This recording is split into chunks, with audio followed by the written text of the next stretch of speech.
आज का video current affairs के महत्वपूर्ण प्रश्नों पर आधारित है।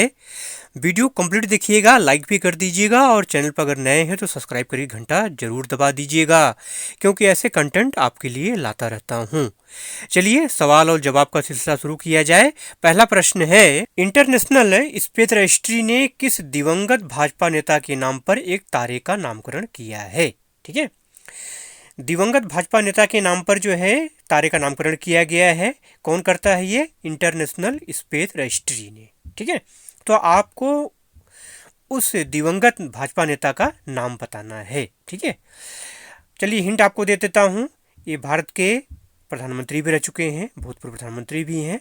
अब आपने बिल्कुल गेस कर लिया होगा, option number B, Atal Bihari Vajpayee. जी हाँ दोस्तों, अटल बिहारी वाजपेयी के नाम पर इंटरनेशनल स्पेस रजिस्ट्री ने एक तारे का नामकरण किया है। ठीक है, आइए अगले प्रश्न पे चलते हैं।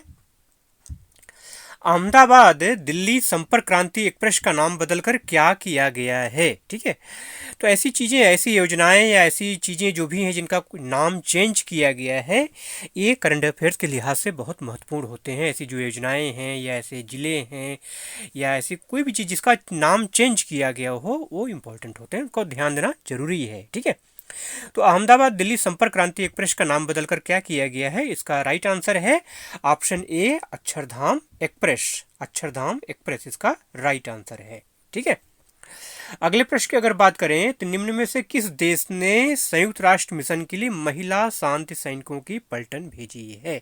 ठीक है, संयुक्त राष्ट्र मिशन के लिए महिला शांति सैनिकों की पलटन भेजी है। ठीक है, तो क्वेश्चन महत्वपूर्ण है। ठीक है, पुरुष जाते हैं, पहली बार किसी ने जो है महिला शांति सैनिकों को भेजा है। किस देश ने भेजा है उस देश का नाम बताना है।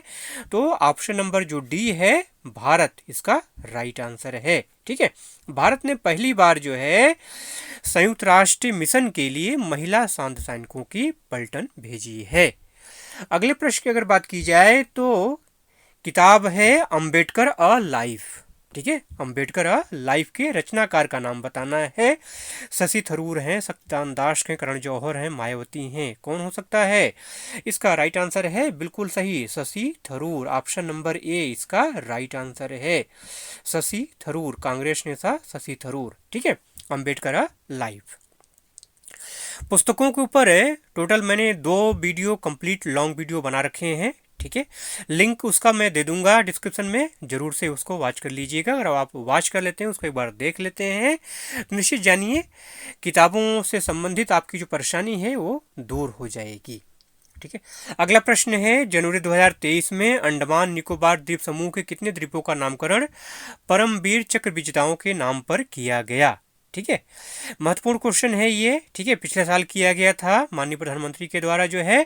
तो कितने द्वीपों के द्वारा, कितने द्वीपों का नामकरण किया गया है? तो इसका जो राइट आंसर है वो है ऑप्शन नंबर बी, 21। ठीक है, अंडमान निकोबार द्वीप समूह के 21 द्वीपों का नाम परमवीर चक्र विजेताओं के नाम पर किया गया है। ठीक है, अगला क्वेश्चन है, किसके द्वारा लिखित पुस्तक India's knowledge supremacy the new dawn का विमोचन जनवरी 2023 में किया गया?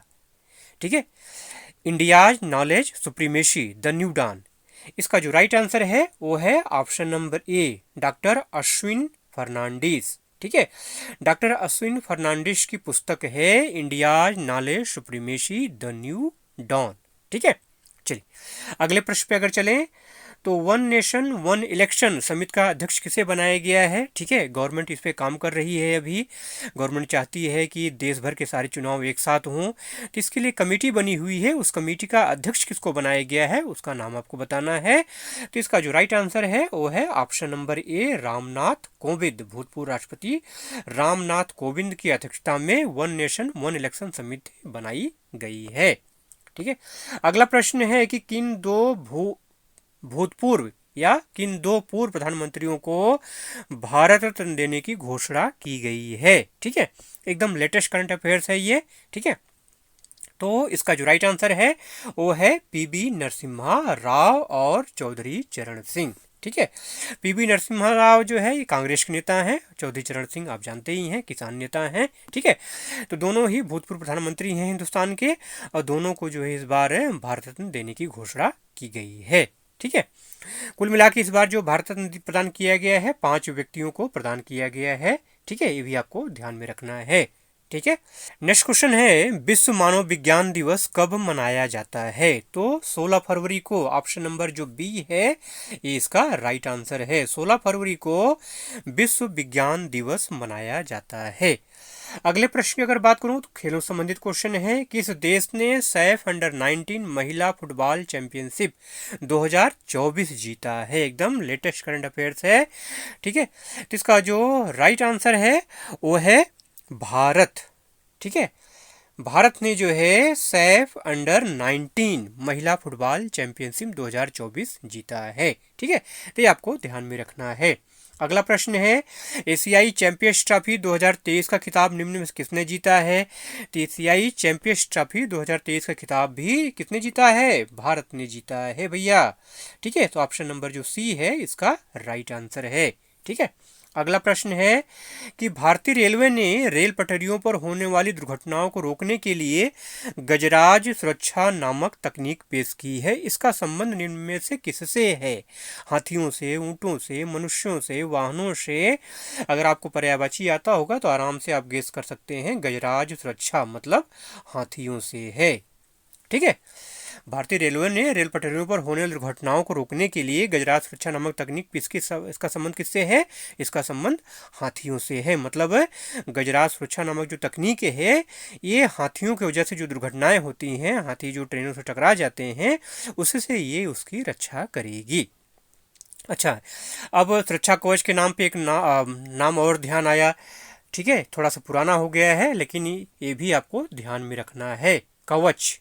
ठीक है, कवच, ये भी आपको ध्यान में रखना है। चलिए आइए क्वेश्चन नंबर 13 देखते हैं। The best sustainable wild life tourism state पुरस्कार निम्न में से किस राज्य को प्रदान किया गया है? The best sustainable wild life tourism state. चलिए आपको हिंट दे देता हूँ, उस राज्य का नाम आप बताइए जिस राज्य में सबसे ज़्यादा नेशनल फॉरेस्ट हैं। ठीक है, वन्यजीव अभ्यारण्य सबसे ज़्यादा हैं, किस राज्य में हैं? जी हाँ, बिल्कुल सही, option number D, Madhya Pradesh. Madhya Pradesh में सबसे ज़्यादा जो है वाइल्ड लाइफ सेंचुरी हैं, वन्यजीव अभ्यारण्य हैं मध्य प्रदेश में। ये पुरस्कार किसको मिला है? मध्य प्रदेश को मिला है। ठीक है। अगला क्वेश्चन है कि नई दिल्ली में गृह मंत्री अमित शाह के द्वारा लॉन्च प्रहरी ऐप का संबंध निम्न में से किससे है? ठीक है, तो प्रहरी ऐप का संबंध है बीएसएफ से, बॉर्डर सिक्योरिटी फोर्स। ठीक है, क्वेश्चन को घुमा करके भी पूछा जा सकता है। ठीक है, कि गृह मंत्री अमित शाह के द्वारा नई दिल्ली में बीएसएफ के लिए एक ऐप का लॉन्च किया गया है, उस ऐप का नाम बताइए। तो राइट आंसर क्या है इसका? प्रहरी ऐप। ठीक है, इसका संबंध किससे है? इसका संबंध है बीएसएफ से, बॉर्डर सिक्योरिटी फोर्स। अगला क्वेश्चन है, यूनेस्को ने किस शहर को भारत का प्रथम साहित्य का शहर बनाने की घोषणा की है? भारत का प्रथम साहित्य का शहर, इंपॉर्टेंट क्वेश्चन है, ध्यान रखिएगा इसको। भारत का प्रथम साहित्य का शहर कौन सा है? वो है option number B, Kozhikode, Kerala. ठीक है, मैक्सिमम लोगों का ध्यान जो जाएगा वो वाराणसी पे चला जाएगा, प्रयागराज पे चला जाएगा साहित्य के शहर के नाम पे। हाँ, लेकिन इसका जो राइट आंसर है वो क्या है? कोझिकोड, केरल, भारत का प्रथम साहित्यिक शहर। ये यूनेस्को इसको बनाने की घोषणा की है। ठीक है, अगला प्रश्न भी उधर से ही है, दक्षिण भारतीय राज्यों से ही है। किस राज्य का मामल्लपुरम महाबलीपुरम तटीय मंदिर भारत का पहला हरित ऊर्जा पुरातत्व स्थल बन गया है? ठीक है, अब इतना बड़ा हिंट आपको मिल गया है, इससे बड़ा हिंट और क्या चाहिए? महाबलीपुरम तटीय मंदिर। ठीक है, ऑप्शन नंबर जो सी है इसका तमिलनाडु, ये है इसका राइट आंसर। ठीक है, तो तमिलनाडु का महाबलीपुरम तटीय मंदिर जो है ये भारत का पहला हरित ऊर्जा पुरातत्व स्थल बन गया है। ठीक है, आइए अगले प्रश्न पे चलते हैं। नेशनल आइस हॉकी चैंपियनशिप 2023 का खिताब किसे प्राप्त हुआ है? ठीक है, तो इसका जो राइट आंसर है वो है ITBP। महत्वपूर्ण क्वेश्चन है, नेशनल आइस हॉकी चैंपियनशिप 2023 का खिताब किसे प्राप्त हुआ है? ITBP को प्राप्त हुआ है। ठीक है। अगले प्रश्न की अगर बात की जाए तो ये भी यूनेस्को संबंधित है। यूनेस्को से टोटल 3 क्वेश्चन मैंने आपको करा दिए आज। यूनेस्को द्वारा किसी दुनिया का पहला जीवित विरासत विश्वविद्यालय घोषित किया गया है। क्वेश्चन किस लिए महत्वपूर्ण है? क्योंकि एक वर्ड यहाँ पे आया है, जीवित विरासत विश्वविद्यालय। जीवित विरासत विश्वविद्यालय, ठीक है। तो कौन सा है वो? नालंदा है, विश्व भारती है, काशी हिंदू विश्वविद्यालय, कोई नहीं। क्या है इसका राइट आंसर? इसका राइट आंसर है विश्व भारती विश्वविद्यालय, ठीक है। विश्व भारती विश्वविद्यालय को जीवित विरासत विश्वविद्यालय घोषित किया गया है, ठीक है। अगला प्रश्न है कि अंतर्राष्ट्रीय क्रिकेट के इतिहास में टाइम आउट नियम से आउट होने वाले विश्व के पहले क्रिकेटर कौन बन गए हैं?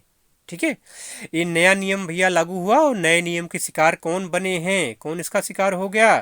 श्रीलंका के cricketer Angelo Mathews. Option number जो बी है इसका राइट आंसर है। एंजेलो मैथ्यूज जो है ये पहले क्रिकेटर हैं जो टाइम आउट नियम से आउट हुए हैं, ठीक है। अगला प्रश्न है कि उद्भव परियोजना का संबंध निम्न में से किससे है? शिक्षा से, चिकित्सा से, रक्षा से या खेल से? तो उद्भव परियोजना का संबंध है रक्षा से, डिफेंस के सेक्टर से संबंधित है उद्भव परियोजना, ठीक है। तो ये आपको ध्यान में रखना है, उद्भव परियोजना का संबंध किससे है? डिफेंस से है, ठीक है। आज का वीडियो अगर अच्छा लगा हो तो लाइक जरूर कर दीजिएगा। चलिए मिलते हैं अगले वीडियो में ऐसे ही कंटेंट के साथ। तब तक के लिए जय हिंद।